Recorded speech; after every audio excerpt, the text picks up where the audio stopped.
David dekar na sabak muswang bat kapernai kendai na mukha yalong kilara ya kanam lakdu haka jingmare cross country ka 10 kilometer hasor juai. Ya kani ka jingmare cross country lapenlong da ka National People's Party NPP ya musyang unit. Kamat pedeng kalong say no to drugs. Kani ka jingamare kalalong ka basyong shit bha kabalas dang na lat nang ba bat penkut hamadan Jerusalem chutwaku juai. Lawan banyak shimbenta hadu shispak handai pungut kinong mare nakaleng karilum jantia. MLA juai ma wailat miki shila ulakawe ya kalama ban sedang kajing mare haka jingadon lang DSU West Giant Hills District Krobok pasa President NPP yang musyang unit Edistun shila nalor kidikot nongkit kam ke NPP unit.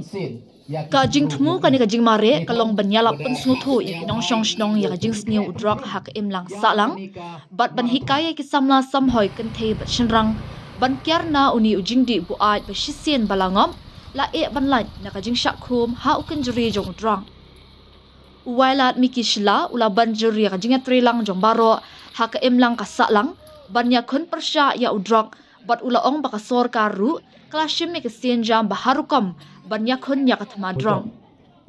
Kiwei kinong job hakan ka jingmare kidei udayo hi mitre shooting na so menting bat ukner lang pawa na tuber kamay shnong kibalawan ha kakardan baar balay na kishinrang bat kahemon ki kayi na lum shermin bat karuzi sana na mukha yalong kilawan baar balay na kikentay.